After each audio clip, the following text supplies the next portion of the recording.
morning, students.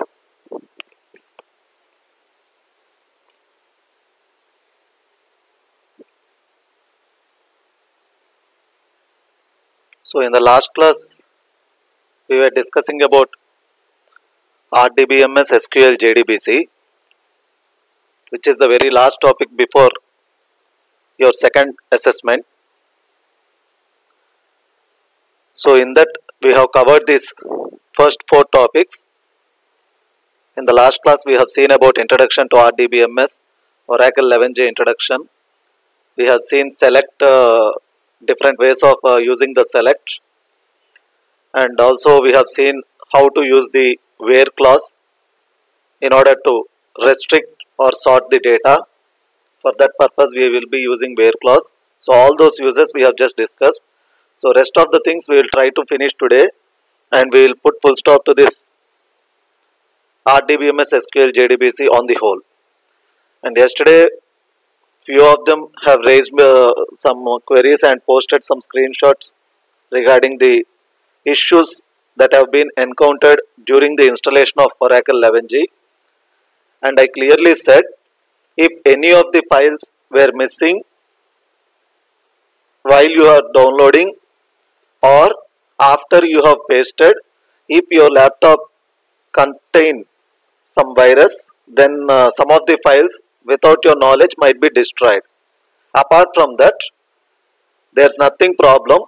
As I have shown you in yesterday's session, you can directly officially download those two zip files and extract them, which you will be getting database 1 and database 2. And I have shown you from database 2, if you get into that deeper inside, you find the folder components, and you just need to copy those 4 folders in the components of database 2 folder and again paste them in the components folder of database 1, and then in the database 1 folder you will be finding setup, and just it should install. If it's not getting installed, it's only due to some files got corrupted in your machine due to some viruses. Apart from that, there won't be any issues. So just keep this in mind. So those who are facing issue, I did not respond individually because I have received 11 messages sharing their screenshots saying that this is the error message I'm getting this window in different situations.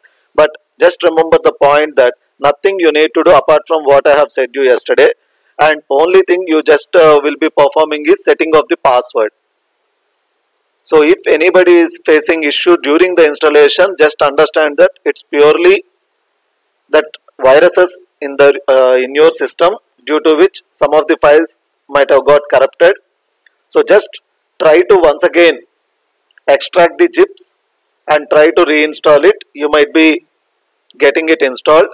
And out of the 11 people who have WhatsApp me the screenshots, among them 9 of them have said that they have successfully installed later, once again after extracting the zip folders and once again restarting the installation.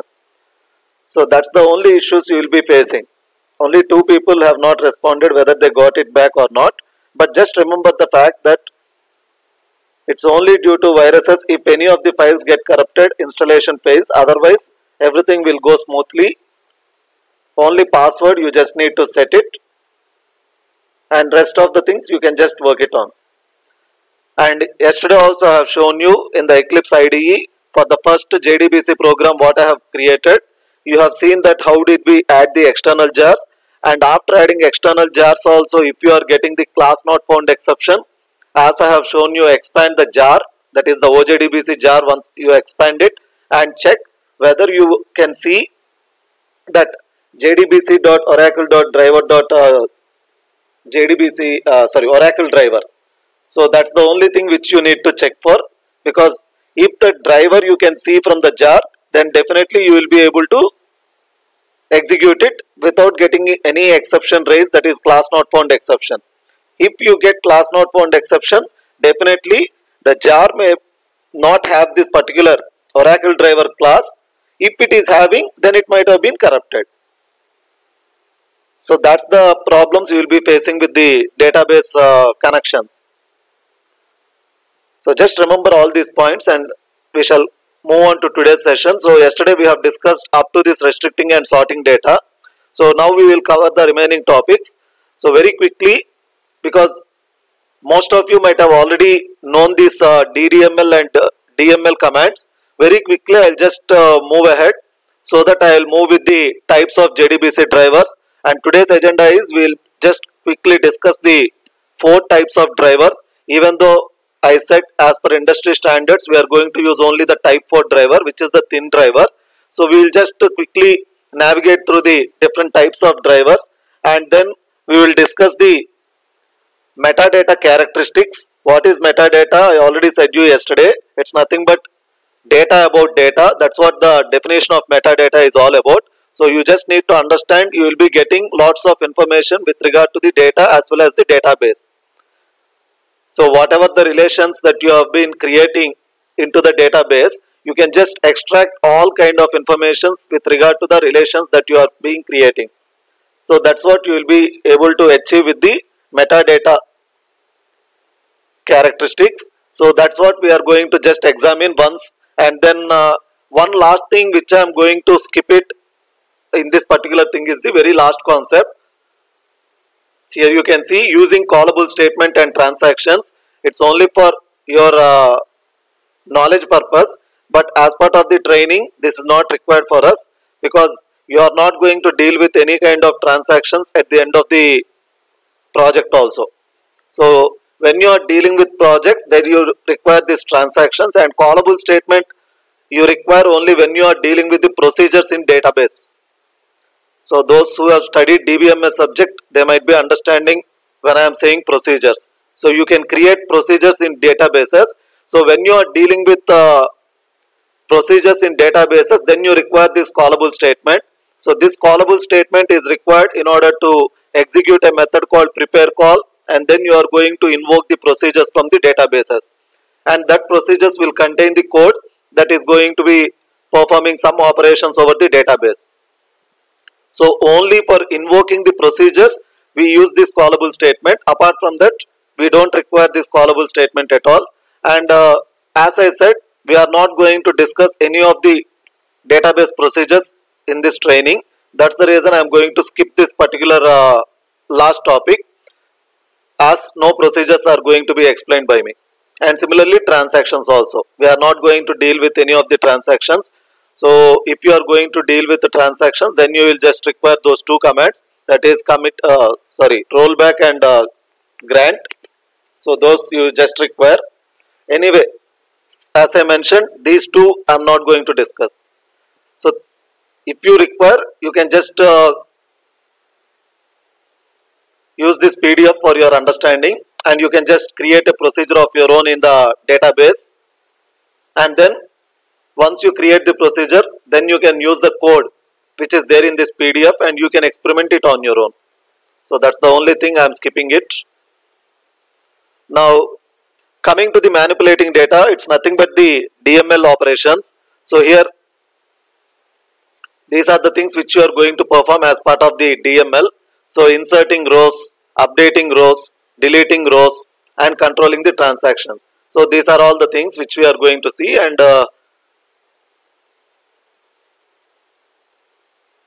so I have already shown you how to insert records. So I think it will be too childish if I just discuss all these things, because I expect most of you already know these syntaxes. Except EC people, they might have not explored this database management system subject as part of their academics. Only those people might be facing the difficulty with using of these queries. CSC students are familiar with all these particular queries. They know how to insert rows into the table, updating rows into the table, deleting rows from the table. Anyway, very quick. So this is the syntax: insert into table name, values, and then you are going to specify the values, and anything in square brackets, those are the optional. Here you can see values mandatorily you need to insert. Once you specify insert into table name values mandatorily, and specifying the column names particularly is optional. By default, when you want to insert entire record for all the columns, then you don't require this columns field after the table. Directly you will use insert into table name values, and in the brackets whatever the number of columns you have for that particular table, that many values you are going to insert in the same order. Order is mandatory. Whatever the columns order you have created at the time of table creation, you need to use the same order while inserting values into the table also. So here one example is given. Anyway, this I have already shown you while I have created the student table. So insert into table name, and then if you want to specify, you can specify the column names. Otherwise, directly you can use values, and then you can give the values in the order.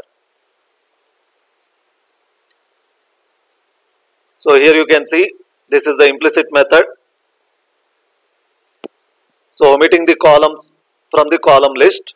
So here you can see only one particular column name is mentioned, and that particular value is only being inserted.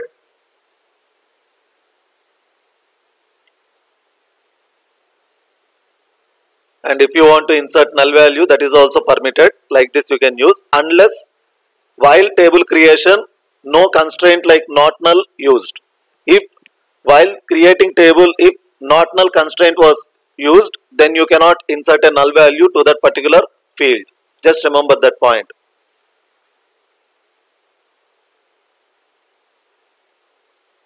And in the Java language, generally we will be, rather than directly doing this, this is how you will be doing with the SQL plus. In the SQL plus, directly this is how you will be doing, but in reality we will be dealing only with the front-end Java application. So in that case, what we will be doing is we will be using the question marks, so that those values can be read by the user, and then later they can be set into the database. So that is how we will be doing. I hope you remember my previous session where I have created the table and shown you. So I have used prepare statement, and then I have passed the query, insert into student values, and then two question marks I have placed, where that first question mark represents the roll number and second question mark represents the student name, which later we have set it using the prepared statement object and prepared statement object methods. We have used for first column we have used setInt method, for second column we have used setString method, and then two parameters we have specified. The first parameter containing the column position, second parameter containing the value to that particular column. So that's what we will be using the Java's front-end application in order to insert records into. So here you can see ampersand is represented. So in the yesterday's session also we have seen, whenever there is an ampersand, prompt will be given allowing user to specify its value. The same thing what we have done is, in front-end Java application we have represented the question mark.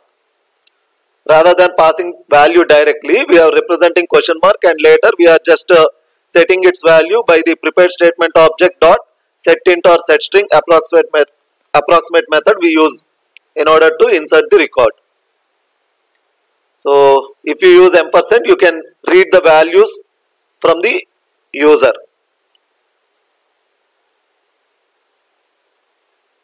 And here you can see this is a first you are just using select query, and the output of this select query is being passed as input to the insert into values.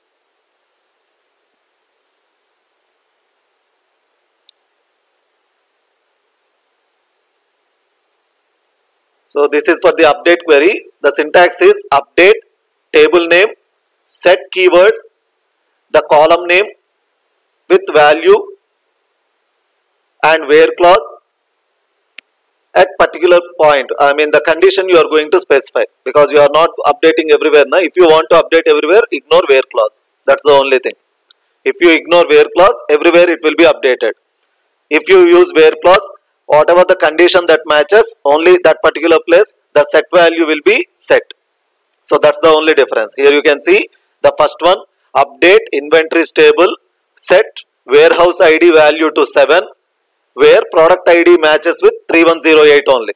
That means only those product IDs with 3108 rows only will be updated with the warehouse ID value as 7. If you ignore this where clause, then all the records warehouse ID value will be set to 7. That's the only difference.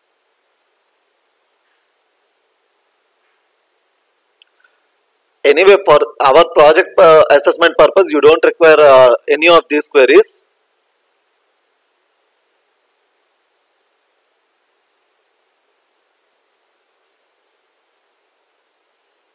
And this is for deleting.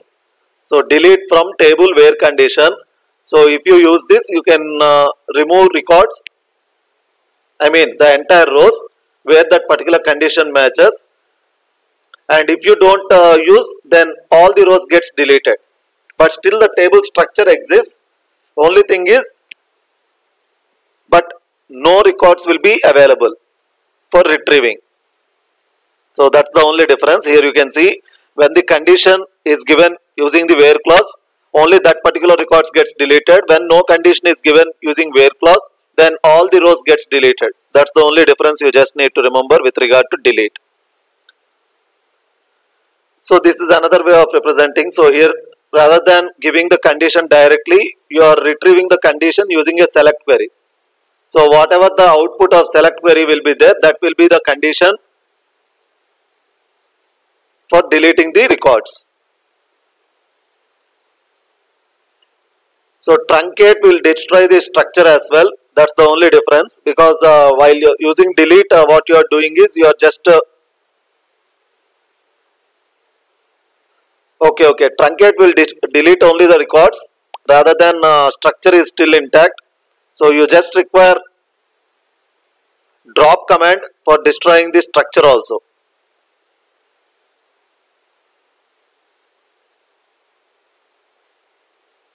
So commit or rollback, commit means whatever the queries you have executed until that time, everything will be permanently saved.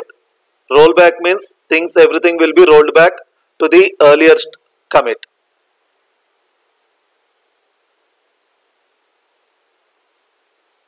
So save point also I have said you. So whenever you are creating a save point, so the next rollback will be made up to that save point only, not up to the starting of your transactions or the queries.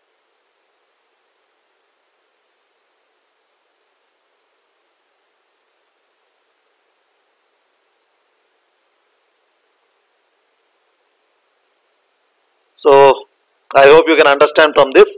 Delete from copy employee, that means all the records will be deleted from the copy employee table, and if you execute this rollback immediately, again you can get everything restored.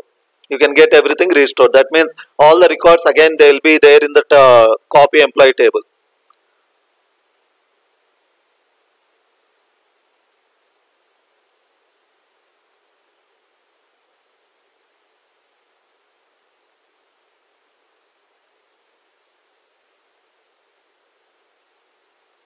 So any quiz questions? Let's see. The following statement produce the same results. So delete from table name, truncate table name. So the answer will be true, because both of them will be keeping the structure, only the records gets deleted, because in the delete clause you can see where is not used, I mean condition is not specified. Similarly truncate, by default, by nature, truncate will not use any where clause. So both will produce the same results. Answer is true for that. So okay, let's move to DDL quickly and then move to the JDBC concepts. So with the DDL command, what we are going to learn is creating a simple table, explaining how constraints are created at the time of table creation. That means setting not null, key settings, that is which particular column should be the primary key, all that we are going to see here. So these are the terms you just need to remember, and I already mentioned we are going to use only the tables, not even the views we will be using. But definition wise you can just note down this. So table is the basic unit of storage which will be composed of rows, whereas view logically represents subset of data from one or more tables. So you will be extracting from more than one table. That's what you will be saying view. And sequence generates numeric values. And this is what I am going to show you, because this we require. Sequence we require to understand, because whatever might be the project you will be getting for the end assessment, you require to create sequence and then get the sequence value. This I will show you in today's session. And anyway, index and synonyms we are not going to use. Even views we will not be using. Only tables and sequences we require to understand. And this also I think I have said you. So table names and column names. Day before yesterday's session itself I have said you this particular point. It must and should begin with the English letter, and it should not exceed 30 characters. I do remember I have mentioned this point. So whatever the table name and column name you are choosing, just make sure that it starts with English letter and it should not be 30 characters, more than 30 characters. And obviously these things you can understand. It should not be an reserved keyword. It should not be reserved keywords. And no duplicates will be allowed. That's what we understood with the differences between the file management system and the database management system.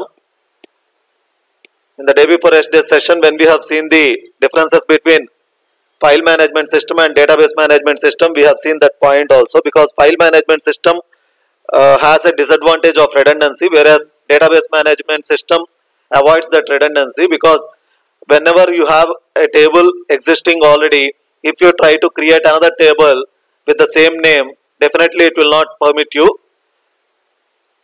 So that's what redundancy is avoided. So here you can see this is the syntax. You already know this. Create table, table name, and then inside the parenthesis mandatorily you will be specifying column and the data type, and then constraints also you can specify beside that.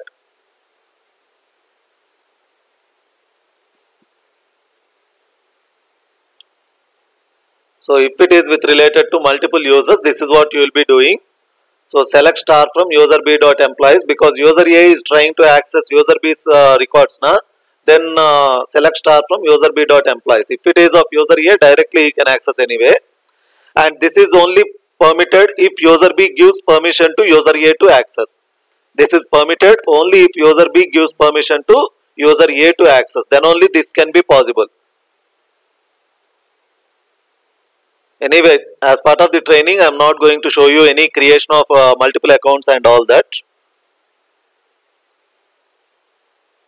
So this is one of the example. Create table, hire dates, ID, number of 8, and here the point need to be remembered is, you can, if at all you want decimal values, then you have to use 8, 2, something like that, 8, 4, something like that. So that's what the same number type you will be using in order to specify for integers or float values also. So here we have only single type and we call it as number type, and right now what was given is only the precision value. When you want to go for decimal values, the format is number of p comma s. Just remember this, number of p comma s, where p represents the precision and s represents the scale value. P represents precision and s represents the scale value. So one thing you just need to remember is, precision cannot exceed 38 digits. Precision cannot exceed 38 digits. Just we need to remember that point. So like if I say 1234.56, I mean if I want a value like 1234.56, then the type which you have to use is number of 6, 2, because when I am saying 1234.56, altogether how many digits? 1234 before the decimal point and 56 after the decimal point.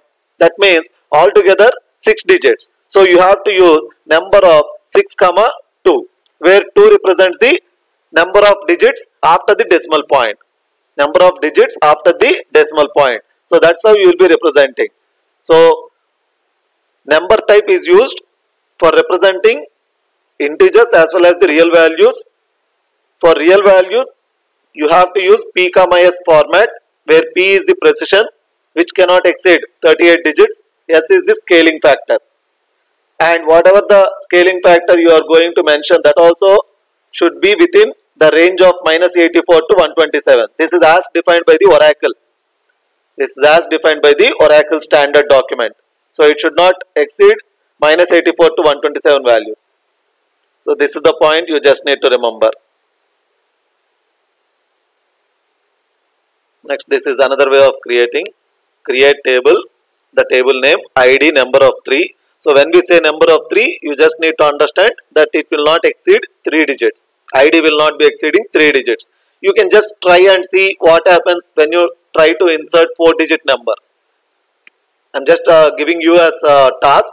You can just try and see what happens if you try to insert more than 3 digits. Similarly, quantity number of 3, order date, default sysdate. So this is the constraint. This is what you need to understand. So you can even set the constraints at the time of table creation or later also. You can even specify these constraints later also, but in general it's a good practice that you know for what purpose you are creating a table. Accordingly you set all the constraints initially itself.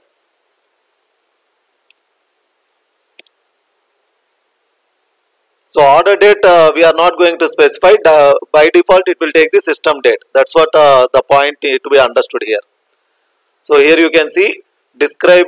So we are not going to use describe. We will just use DESC. If you just use DESC, that's sufficient.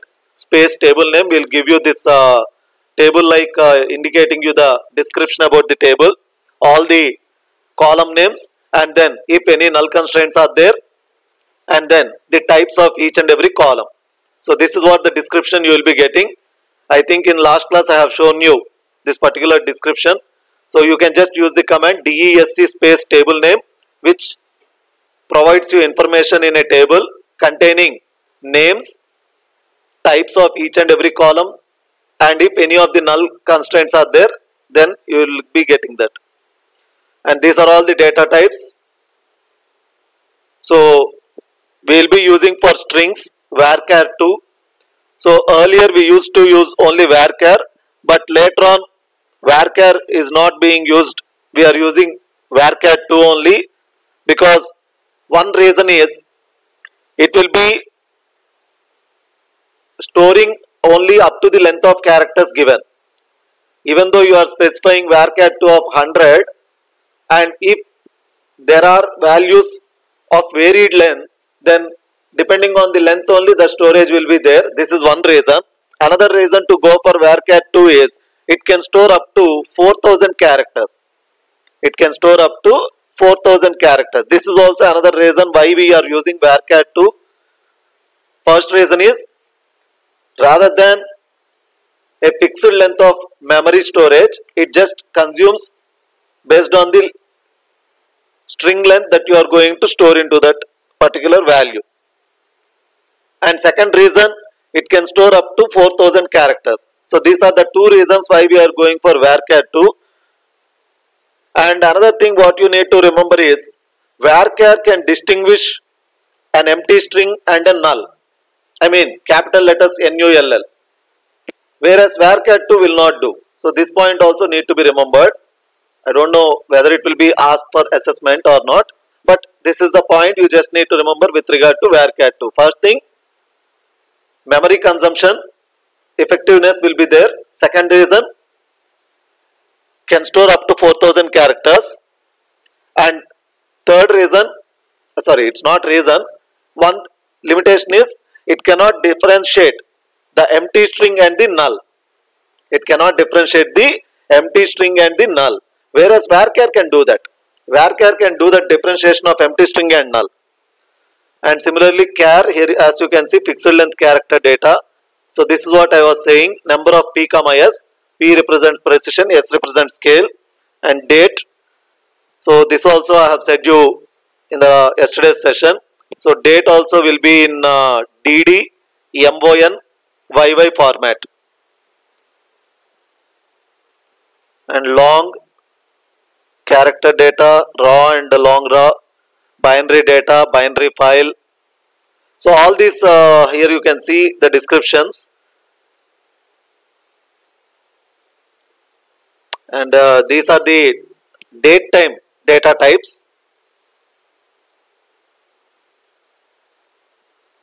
So these are the constraints that you can use at the time of table creation. As you can see here, the following constraint types are valid at the time of table creation: not null, unique, primary key, foreign key, check constraint. So that means if you are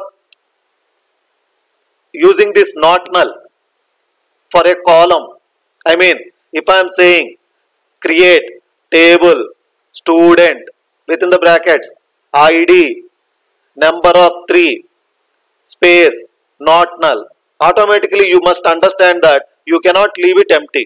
ID field you cannot give null or you cannot leave it empty. That's what the point need to be noted. Similarly, if I give unique there, no duplicates are allowed. No duplicates are allowed. And you can combine all these constraints also. It's not that only one single constraint only you can use it for one particular column. You can combine these constraints. There's nothing wrong. You can say ID, number of 3, not null, unique, primary key. Like this you can combine all the constraints also. So you are just saying that ID, which is nothing but the roll number, cannot be null and it should be unique, and also it is the primary key through which I am going to identify the students.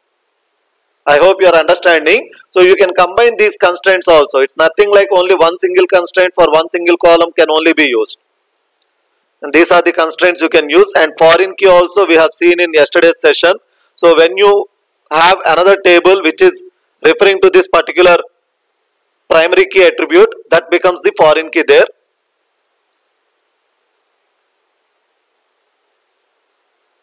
So you can, this is what you can see here, at the same time as the creation of the table, after the creation of the table. So creating a constraint can be done at the time of table creation or after the table creation. You can do it either ways. But as I mentioned, generally whenever you are dealing with databases, you must be having the knowledge of for what purpose you are doing this. And I also mentioned in yesterday's session that there will be architects who will be doing the design of database, and that design will be done in ER diagram representation, which will be given to the developing team, and the team will be using that. And yesterday's session we have seen one of the ER diagram where we have seen the class names, I mean the entity names in capital letters, and then the attribute names we have seen in small letters, and the primary key attributes we have seen them in different color. I hope you remember. So that is the reason, as I mentioned, you can do it at the time of table creation or after the creation, but in general we start development only after the architect gives us the design.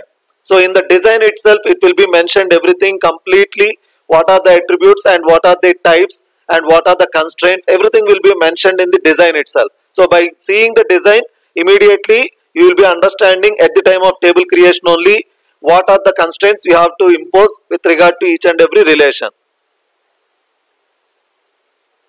So here this is what I mentioned: create table, table name, and then column, data type, and then that particular column constraints. You can have multiple constraints also, as I mentioned. So here you can see the first one example is for setting a particular column as primary key. So you create table orders, order ID. So order ID cannot exceed 4 digits, and the constraint that is being imposed is primary key. And this middle one, ORD underscore ORD underscore ID underscore PK, is just the constraint name. It's just the constraint name. Constraint, constraint name, and that particular constraint. So that's what how you are doing. And similarly here you can see, as I mentioned, in the second case you can see customer ID, varchar 2 of 10, not null, and then constraint is primary key, which is the primary key order ID. So column wise you can set the constraint, table wise you can set the constraint. So this is how you can do. After defining all the columns also, you can start using these constraints. So that's what. Here at the column itself the constraint was specified. Here, after inserting all the columns, then the constraint was specified. But when you are doing that, compulsory you need to use these brackets and mention this particular constraint is for which particular column. This point need to be remembered. But when you are doing at the column level, you don't need to mention again any brackets because you are directly doing at the column itself. So when you are doing at the column level, you don't require any brackets to be mentioned. But here you can see compulsory you need to mention the parenthesis because it will not be understood this particular constraint ORD underscore ID underscore PK primary key is for which particular column. So that's the reason compulsory it need to be mentioned in parenthesis like this. And not null constraint you can see none of the values can be blank or null. You can see here absence of not null constraint, you can have null values. In the last two columns you can see. And having unique constraint imposed, no name can be repeated. So here in this particular employees table, as you can see, email field is set as unique constraint, so you can never duplicate it.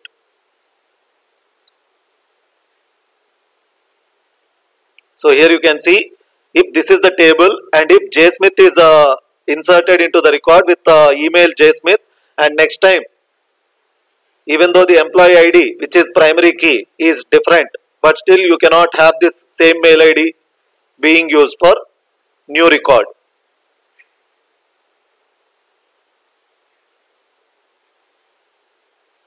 So this is a clear picture about how you can use the constraints. So create table orders, order ID, order mode which cannot be null, order status, customer ID and order date. Date also cannot be null. So something like this, and this is the table level constraint because it's not used at the column level. This is the table level constraint where we are specifying after specifying all the columns. So constraint order ID underscore UK. So this is just the constraint name. You will not be generally using this at any place. During your application creation, you will not be using this constraint name. So it's just the constraint name. You can give any name.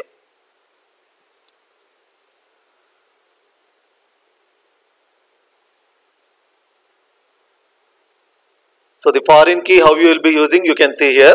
So this is from different table we are just referring to. So that's how you will be using.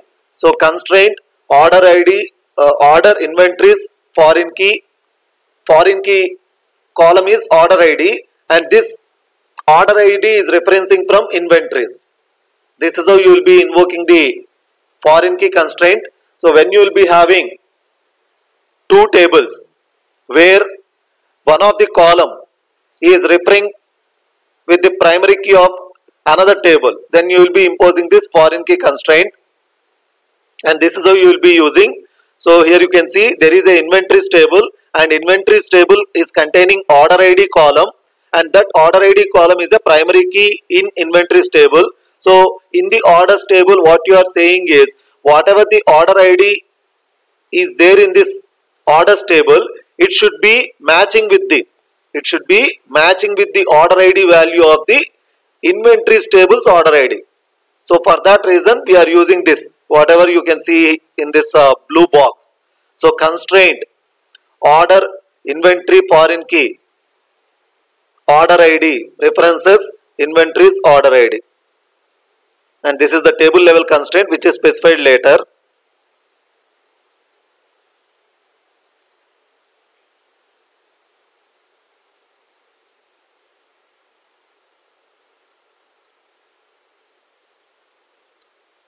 Okay, I think let's move to the remaining things.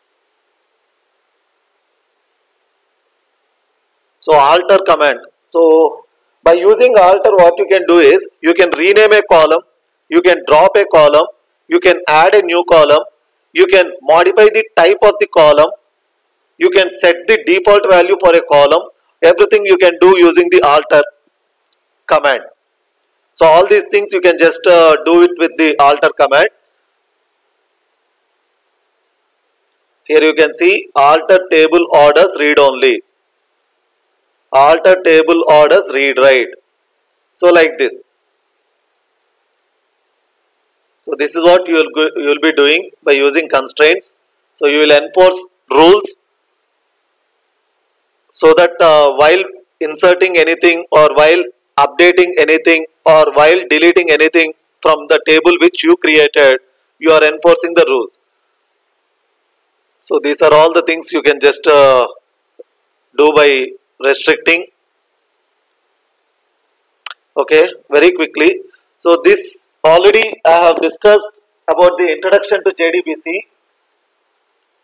Very quickly we will see, and as I said, we will see the types of JDBC drivers, and then we will understand why we are using only type 4 driver, which I already mentioned that at the time of creating the sample JDBC application, I said you that we will be using only type 4 driver as per the industry standards. Now I said you. So we will just quickly have an understanding about why we are using only type 4 driver. So what are the limitations that we have with the remaining 3 type drivers? So that's what we will just understand. So basically JDBC is nothing but a API. JDBC abbreviation anyway you all know that JDBC stands for Java Database Connectivity. And what is this JDBC is? JDBC is an API that will be used for establishing the connection between the front-end Java application and the back-end database.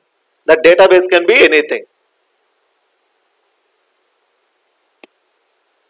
And this particular JDBC API is part of the java.sql package because it contains all the interfaces that specifies this JDBC API. And what you are going to do with this JDBC is you can connect to one or more data servers, you can execute and process the SQL statements, and you can obtain the result set, and then you can navigate through the results.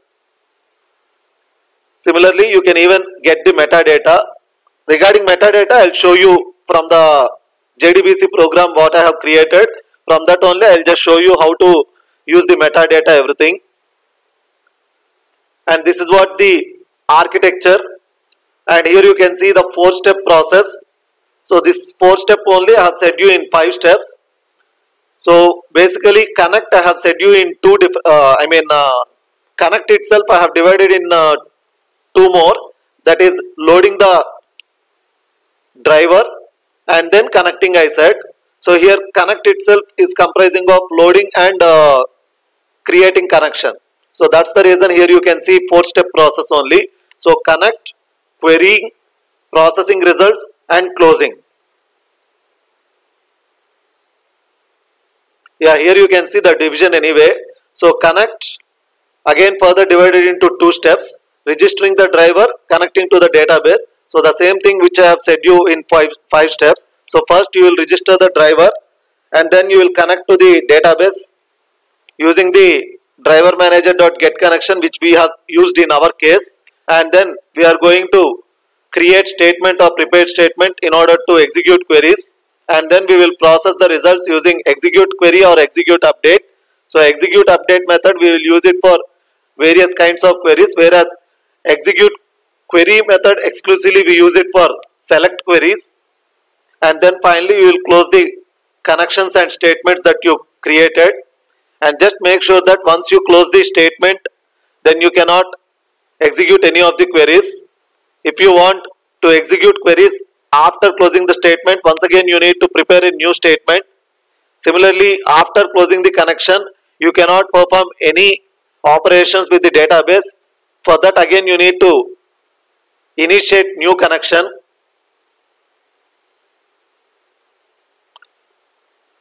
So here you can see the driver acts as the interface between the front-end Java application and the back-end database. That's what basically this driver will be useful for. So it's an API. Driver is nothing but the API which acts as interface between the front-end Java application and the back-end database. And here you can see what JDBC can connect with. It can connect with Oracle, DB2 of IBM, Sybase, Microsoft's SQL Server, MySQL, all these are the varied databases that this JDBC can connect with. And here comes the types of drivers. So the first type driver we call it as JDBC ODBC bridge driver, and this particular bridge you need to externally download and install, and this particular ODBC driver is not implemented in the pure Java form. It can be in any other language, and this ODBC bridge driver is from the original Sun Microsystems, which is now being owned by Oracle Corporation. So this ODBC bridge, as I said, you require external installation and you require some additional setup. I mean, manually you need to set up certain environment variables. You need to create the interfaces, and then another thing, as I mentioned, for each and every type of database, you will be having a separate ODBC bridge driver. You will be having a separate ODBC bridge driver. So it's not of common kind. With respect to different databases, different ODBC bridges are available. So if your database changes, then the bridge also has to be downloaded, and then a separate interface need to be created manually, and then connection, whatever this particular reference name you are going to use for this particular ODBC interface that you created manually, need to be added into your application code also.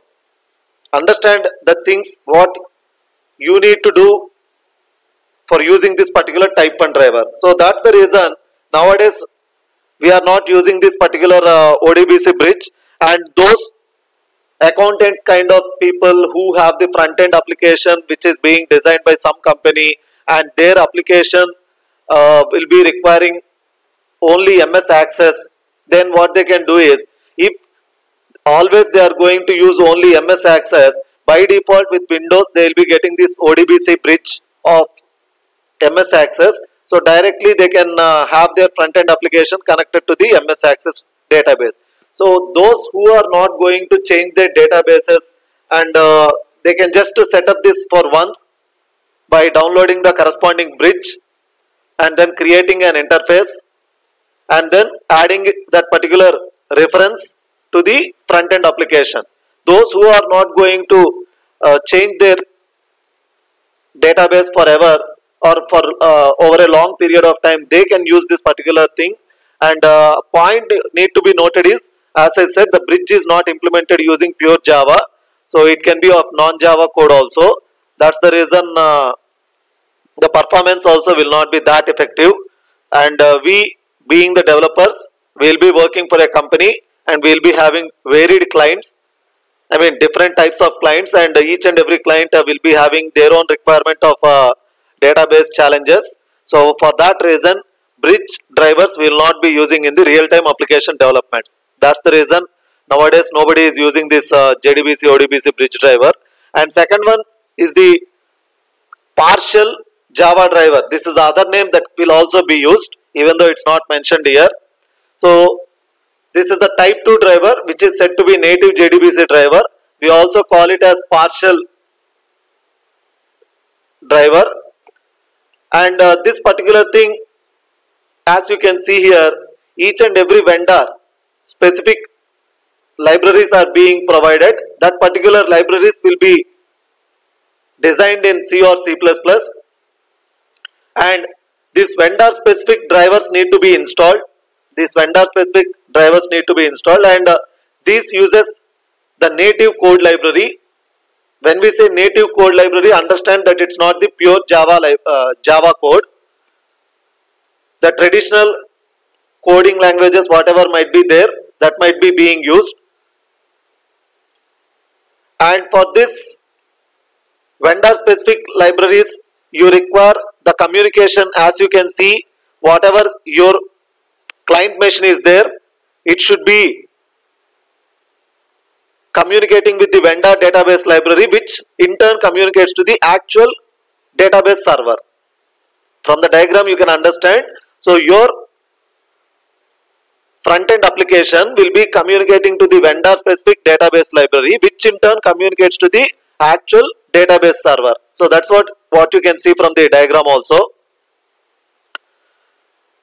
And as I said, where you will be using this particular thing is like it's better than the type 1 driver, that is than compared to the ODBC bridge driver. This is far better, but still you need to understand the fact that again you need to communicate to the libraries, which in turn communicates to the server. Again server communicates back to the vendor library only. This library will in turn communicate to the application. So the vendor will be providing the libraries that are responsible for reading your application and translating it to the corresponding database language, and then getting the result from the database in database language, and then retranslating it to the your application understandable way. So this is all it will be doing. And next, the type 3 drivers are the pure Java drivers. I said for type 2 partial Java drivers now, so that's the reason type 3 driver I am saying full Java drivers. So here we will be using the middleware, as you can see from the diagram. In the diagram also you can see Net Protocol pure Java driver. The client machine will contain this Net Protocol pure Java driver, and this particular pure Java driver communicates to the middleware server, and this middleware server in turn communicates to the database server. The point need to be noted is, here you can just perform it on the fly. You can just perform it on the fly. That means you don't require any installation of the database libraries installed in your machine. You don't require any external loading or installation of this database libraries into your client machine. That's what you can see from the diagram also. So earlier you have seen that client machine have also been installed or loaded with the database libraries, and each and every database vendor will provide those libraries, which you need to download it and load it into your client machine, which will be responsible for communicating with the database server. But here you can see the third party middleware will be there, which will be responsible for making this communication to happen. Only you just require is the particular database driver to be installed in your machine. That's it. You don't require any additional libraries need to be loaded here. And as you can see from the diagram, you can just have this Net Protocol pure Java driver in your machine installed, which will communicate with the middleware server, which in turn communicates to the actual database server. And the advantage is you can just have them go on the fly. So you can just go to the client environment without any carrier, and then directly you can have this particular application deployed on the fly. You can just have this connection established. So it's 100% Java driver. You can see no native methods are required. Only thing is middleware server will be performing this transmission. Middleware server is performing these transmissions. That's what the thing. And coming to the type 4 driver, which we also call it as the thin driver. So, and the reason why we are using, you can see from the diagram itself. From the diagram itself, you can understand why we are using this type 4 driver. So you can see native protocol pure Java driver directly communicating to the database server. So no middleware, no need to have any of the database libraries in my client machine, and no need of any ODBC bridges. So in type 1 you have seen ODBC bridges which are not implemented in Java. They are implemented in some native code. Whereas with the type 2, as you have seen, client machine need to have this particular database libraries, and if you change the database, again you need to change your database libraries, all that you require. And coming to type 3, as you have seen, there is a middleware which you have to trust upon, that it will not leak any of the, security constraints. You just need to believe it upon on the middleware server. But coming to type 4 driver, you can see no intermediate middleware. So you can have direct communication. So how this is possible is, I don't want to get into the details, but just remember the fact that type 4 drivers communicates with sockets directly. Type 4 drivers communicates with sockets directly. So that is the reason how this direct communication is possible with type 4 drivers. So direct communication will be there because of the use of sockets, socket programming. So I'm not going to get into the socket programming, what it is, everything. So just remember that socket programming is about end-to-end communication. So you can have end-to-end direct communication. So it's possible because of the communication with the sockets directly. So that's why we are using type 4 drivers, since no middleware, no need external database libraries need to be loaded in my machine. That's the reason we are using this type 4 drivers. And this is also 100% pure Java drivers, and the industry name what we will be using for this is thin driver. Thin driver, because no additional libraries, no middleware support. That's the reason, since the particular driver API code is very shorter, we just call it by the name thin driver. And this is why we are using type 4 drivers. And the quiz questions anyway, it's given there itself the answers. Type 1 driver is also known as JDBC ODBC bridge driver, and all the classes and interfaces used in JDBC programs are found in which package? Java.SQL package. The answers are given anyway there itself. Next, establishing connection, anyway I think I have said you. So this everything I have said you while creating the program itself. So you will be using JDBC colon subprotocol. In our case we are using Oracle, so JDBC colon Oracle, and then subname, which will be the database identifier, where you will be using the driver name colon @database. That means for connecting to database what you require, the port number and then the URL and password. So the same thing here also. So driver we are using thin driver. I think somewhere it should be here. Yeah, here you can see. So JDBC and then the database, which is the Oracle, and then the driver, which is the thin, and then @database is nothing but the port number and everything. So location where you are connecting your database to. So if it is in your local machine, you can use @localhost, or else if it is installed somewhere else, that particular database which you are referring to is somewhere else, then you have to specify that particular IP address. So in our college case, if I take the example, we will be using the college server IP address, because in all the machines of our college we have only the Oracle client installed, but the actual server is in the server room. That's the reason we will be using IP address in our college. I mean, CSE people might be understanding when I am saying this, because you will be having only the client edition installed. The server is installed in the server room. That's the reason you will be using at the time IP address.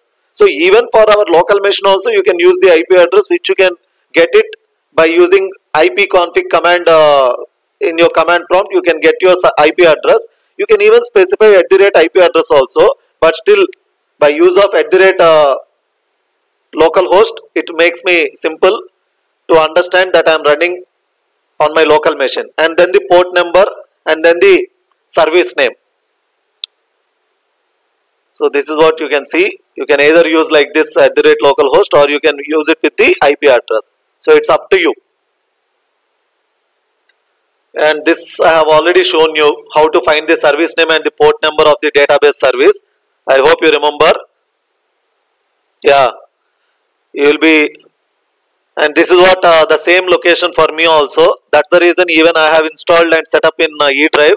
So E drive you will be, if you have chosen at the time of installation E drive, app folder, and then the username, and then the product, and then the version, and then the database home, and then the network folder, and then the admin folder.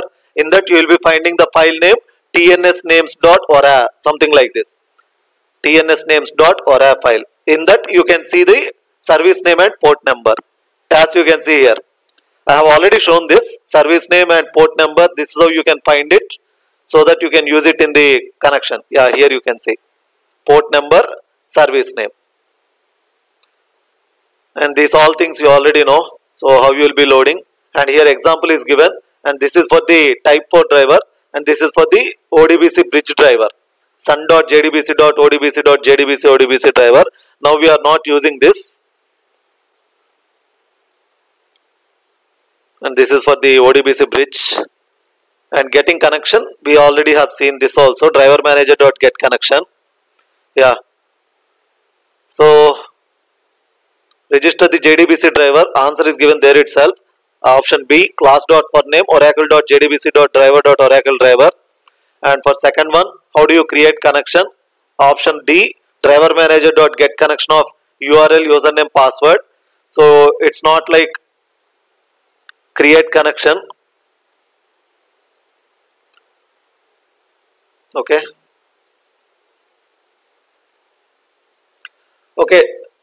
Coming to metadata, this I want to show it with execution.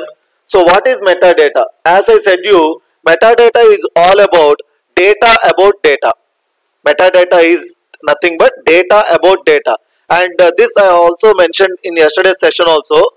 So you are going to find or get information about the data that you have stored in the database. You are going to get information about the data that you have stored in your database. So for that we will be using this metadata, and for this we have classes like database metadata.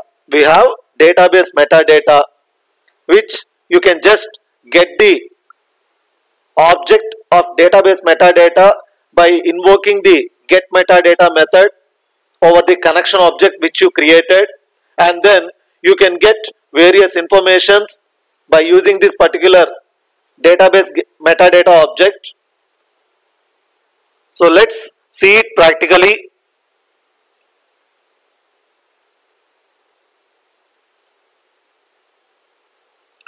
So here is our code. This is the same program which I have shown you in day before yesterday's class. The same program. So what you can do is just make sure that before closing the connections only you will be using all these things. And here you can just use database metadata. You can just give any name. So let me use D equal to, and as I mentioned, how do you get this particular database metadata object? You can just get it by invoking the method. Here you can see the very first method, because since I have used my connection object, and when I am pressing dot, automatically it is giving me, my IDE is giving me which method I can use over my connection object, and the first one which you can see is the get metadata. Actually the methods it will be displaying you is alphabetical order, but still you can see get metadata is the very first method my IDE is showing. The reason is the left hand side I am using the database metadata reference. Since left hand side I am using database metadata reference, automatically when I am writing connection object dot, despite of giving me alphabetically, directly the first one itself it is showing me the get metadata method, so that it matches with the left hand side reference variable. So just use that semicolon, and then what you can do is you can just press enter and sys out control space, and then you can just use this D dot. So here you can see what are the various methods that you can use on this particular database metadata. So you can check, are all procedures callable, something like this. All procedures are callable.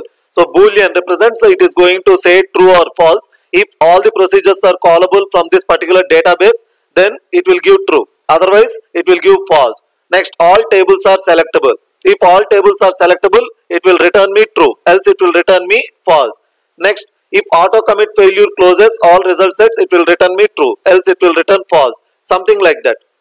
Deletes are detected, something like this. You can specify the type for which one you are asking for, and similarly equals in order to check for two different objects. So you can see these are all the various methods that you can use in order to get the metadata information about the database. In order to get the metadata information about the database. So all procedures are callable. Let's just run this and see. And similarly, let's also use one more. All tables are selectable.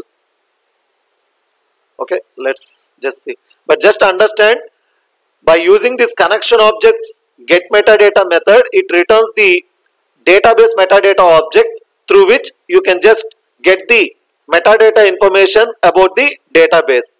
So let's just save this, and I think a few things need to be modified because create table will not work because we already created table yesterday. So let's keep that in comments. So inserting record, it will not affect because multiple times it gets affected, inserted. Apart from that, nothing happens. The same records get inserted multiple times. Let's not worry about that. So here you can see insertion success, and since already one record is inserted when we have executed this program earlier, so once again record got inserted and it is returning 2 times false. So all procedures are callable because I haven't created any procedures. Into this particular account I did not create any procedures, and all tables are selectable. Again it is returning false because not all tables are selectable for this particular account. So like this you can just get this information. Similarly, you can even use result set metadata. So this is also very important. So result set metadata can also be used.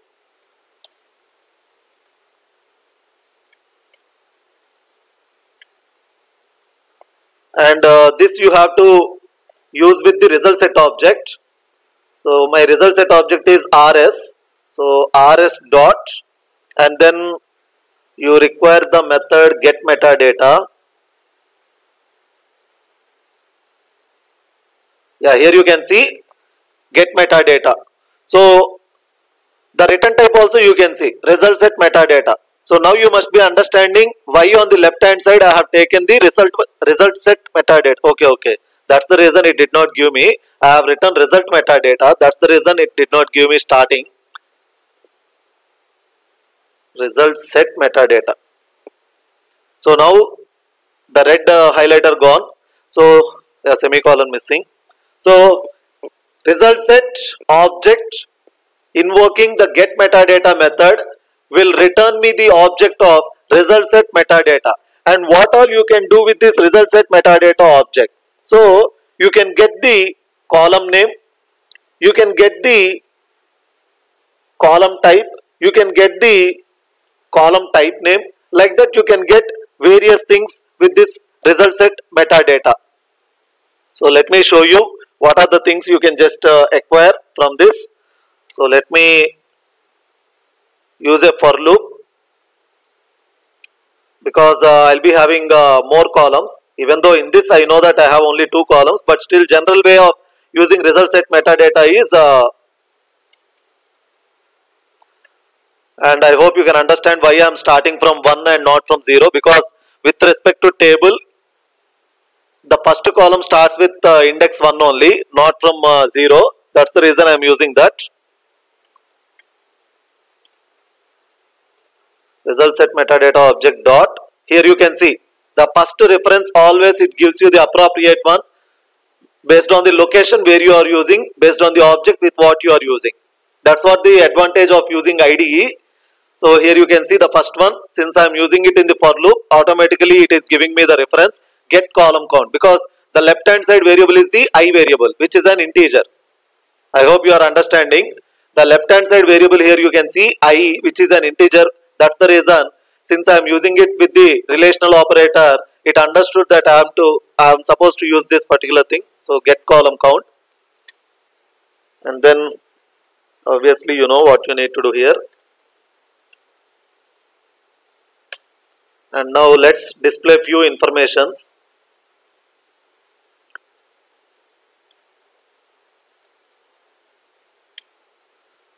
So result set metadata. So let's display. Here you can see get column name. So you can just use this get column name and here give this particular I, because that's the variable which we are using for navigating through all the columns.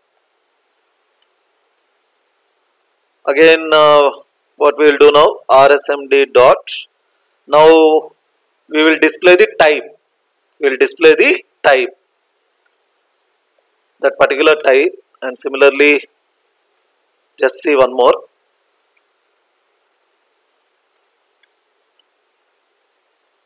type name. So let's explore these things quickly. So I'm just displaying the column name and then the column type and column type name.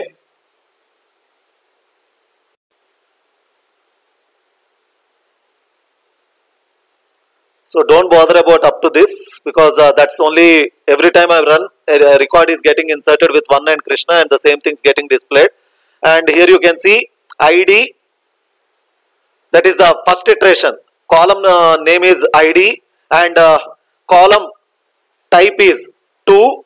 So each and every type you have seen earlier when I have shown in that PDF material, in whatever order it is being shown there, accordingly it will be showing. Each and every particular type has some integer value, so that's what it is showing. So number type is of 2 and number name, I mean type name is number. Similarly second column is name and type value is 12 and the type name is varchar2. Something like this, you can get the result set metadata information. And even you can see so many other informations.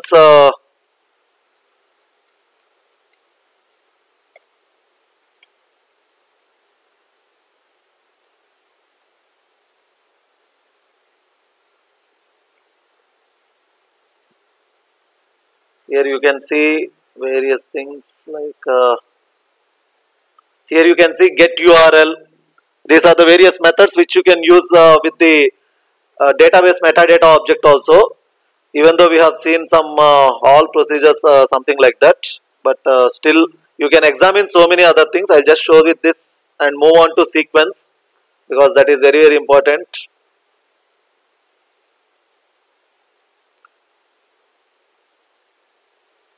So here you can see when I am asking with the database metadata object get me the URL, it has given me the URL. Similarly you can also ask the database metadata object to get me the columns, get me the keywords, something like that. You can just ask it different ways. You can just try all that methods. Here as I have given get URL, similarly you can also use some other methods and explore. You can just ask it get driver name, so you can just see all those things. Similarly I'll just try with get keywords. This is one method which you can see all the keywords. Okay, not just keywords. Here you can see the quick fix it is giving me get SQL keywords, so that it will be returning you all the SQL keywords.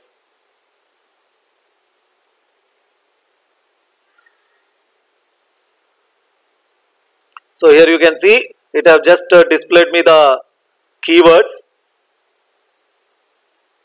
You can just move it and see, but just understand that database metadata object, you will be able to find all the information with related to the database, and result set metadata object you will be using in order to get the information with respect to the results,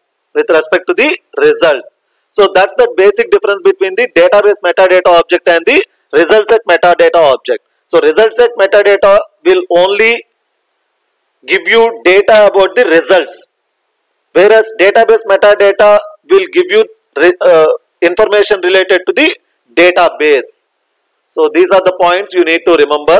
And now very quickly I'll just show you how to create sequence. So let me use my SQL plus and I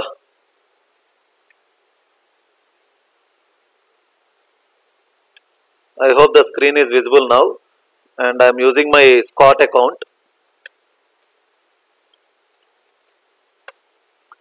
And now whatever the student table is there, what I am trying to do is I am going to create a sequence. How I am going to create sequence, just observe. The syntax is create sequence, sequence name,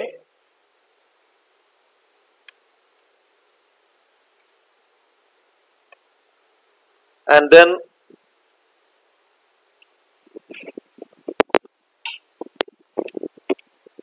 just hold on, my laptop charging is about to finish. Let me just connect the adapter, 1 second.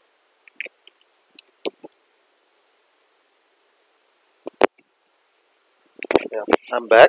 So create sequence, sequence name, and then you have to use this keyword start with. So you have to specify the initial value. What should be the initial value your sequence should run with? So I'm just using my start value is 2 because already I have used 1 so many times. Next keyword you have to use is increment by. So you are saying that your sequence, you are creating a sequence with the name sequence 1. That's fine. You are saying that you are you are creating a sequence with the name sequence 1, and you want this particular sequence 1 to start with the value 2 onwards, and next value should be incremented by what value? That also you should specify with this increment by. I am just giving increment by 1. And then what should be the minimum value? Next you have to specify the minimum value.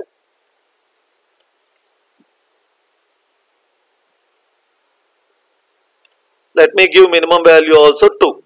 Since I am starting with 2, I am just saying minimum value to be 2. And next what should be the maximum value? Let me give 100. That means it should not exceed 100. That's what I am just saying. You can give any value. And then the next value you should give cycle or no cycle. You can give cycle or no cycle. So what does it mean means, so you are saying that you are creating a sequence with the name sequence 1 which is starting from 2 onwards, and you are saying each time it should be incremented by 1, and the first value, the minimum value should be 2 and the maximum value should be 100. That means after you inserted 100th record, then the next value, where do you want it to start? So when I am using cycle, the next value again it starts with 2 onwards. That's what the point need to be understood. If I give no cycle, then after 100 it will be giving you error. After 100 it will give you error because you are saying that no cycle, so it's not going to be repeated. So here you can see the message sequence created. Now this particular sequence 1, I can use it with any of the tables. I can use it with any of the tables. I just require to know this particular name sequence 1. Now, okay, what I will be doing is I will just use this and create a record so that you will be understanding. So insert into student, which is the table which we created, values, and then here first I have to specify the this particular value. So instead of giving the value of ID, what I will be using is I will use my sequence which we just created.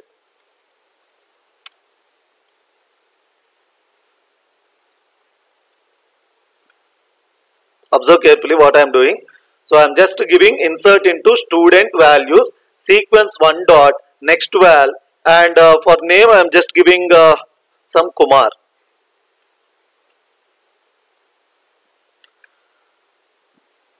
Okay, so sorry, single quotes I am supposed to use. I have used double quotes because with our Java we will be using double quotes now. So I just used it. So now you can see, instead of giving value, we have just used that particular sequence. Now if you just display it,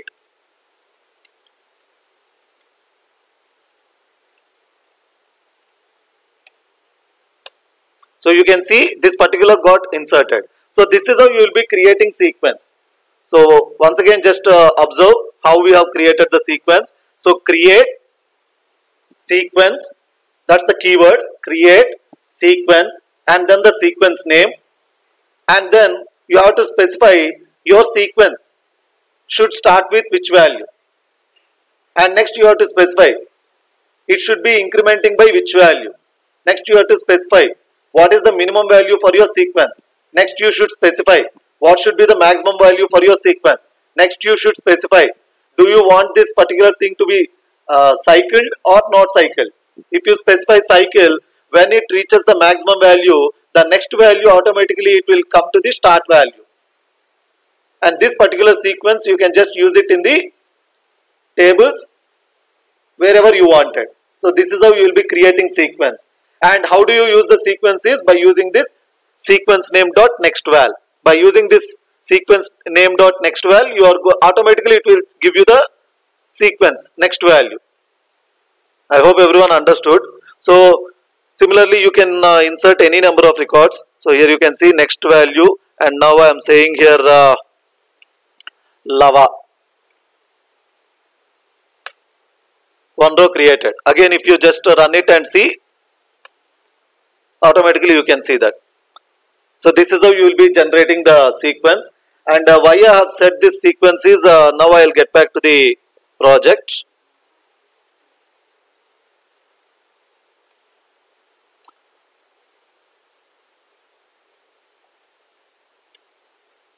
So here you can see my CPC project, and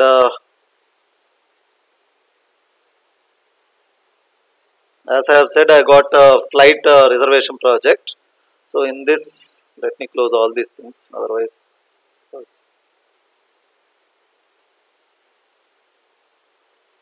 So here you can see, and one more thing guys, you just need to remember this. Anyway, before your final assessment, I will be conducting one more session. I mean, very final assessment. I am not saying with regard to second assessment. So this is the point you need to remember. So when you are going to create the connection also, just observe how you are to give. So JDBC colon Oracle colon, this is the same. But your username and passwords, this is how you should be using. This anyway, once again I will discuss at that time. So B stands for batch, 2020 stands for year, 01 stands for batch, and this last remaining digits is your ID. I mean, for PBL app, you are using your user ID, that particular ID. This should be your username and password. Just remember this point for the final assessment point. I am just saying, since I have opened this file anyway, I am just showing, and this particular B is common for everyone. 2020 is the year. Anyway, you are also going to take your assessment this year only, so it will be 2020, and 01 is the batch number. So in this particular year, yours is the first batch only. So you also will be using 01 only. Again, by this year end, there will be one more batch. I mean, for your juniors, they will be undergoing the same training. For them, it will be 02, and the remaining digits, which is not highlighted, that is your user ID to the PBL app. So this is how you will be concatenating and using for username and passwords. And next thing is, okay, it's not there in this DB util. Let me check it in service. I think it is in DAO, data access object.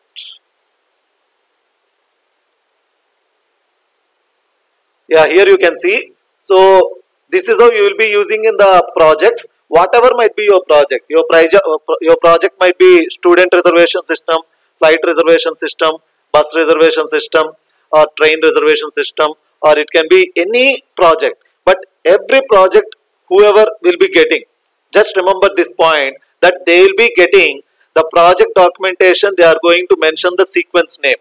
For my project, the name what they gave is sequence name like this. So I require to fetch the next value by using the sequence name what they have mentioned in the project documentation, and then I need to use that in order to insert into the table.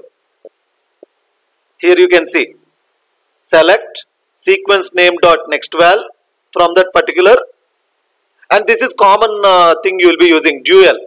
In order to insert, you will directly use sequence name dot next val, but if you want to fetch the value, this is the common thing you will be using from dual. Just remember that. If you want to insert, directly you will use sequence name dot next val, but when you want to fetch the value, this is the common thing. Select sequence name dot next val from dual. So my sequence name what they have mentioned in the documentation is this one. So I have used this, and whatever this you are going to retrieve, this particular value you have to use it while inserting. This value you have to use it while inserting into the record. I hope everyone understood what I said. So creating sequence everyone should know, and for some of the projects what they will be asking is they will mention the name but they say that they haven't created. So as I have shown you just now how to create a sequence, you have to create the sequence with the name given by them in the project documentation, and then you need to fetch the value as I have just shown you. Select sequence name dot next val from dual. By using that statement, you are going to fetch the sequence value, and that value you are going to use it for inserting into the record. Just like how I have shown you, insert into table values in the brackets, we are using that particular thing now. Like that you have to use. Most of the projects, they are going to create the sequence in the database directly, and they just ask you to use that particular sequence name.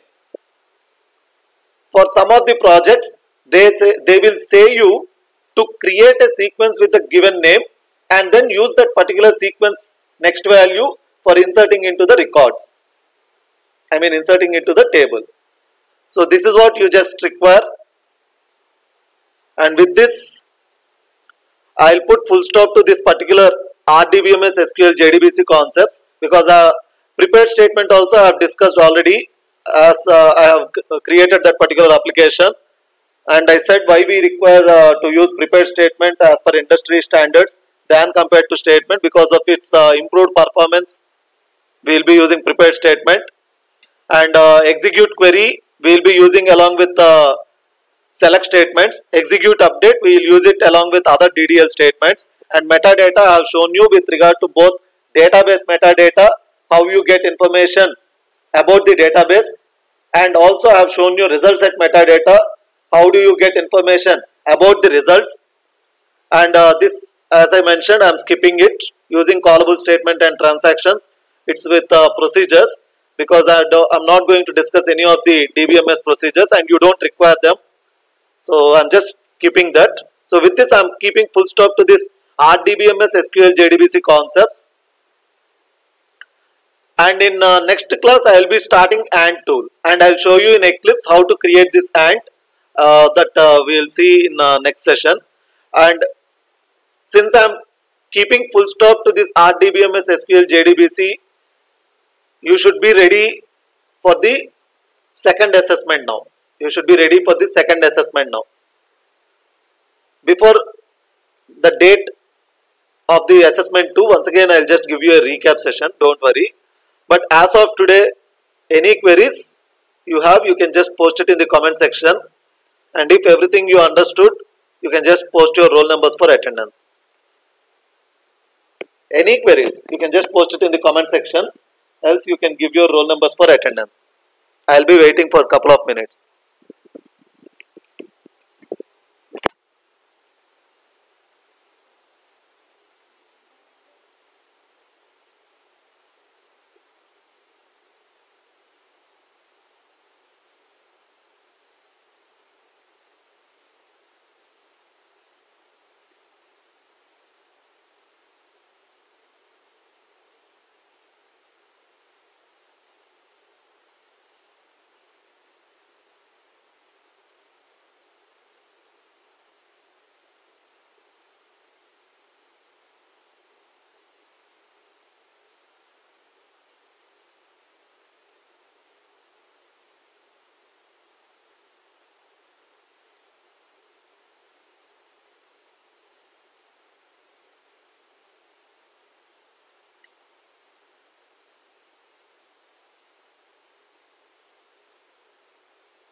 Okay, I don't see any queries being posted.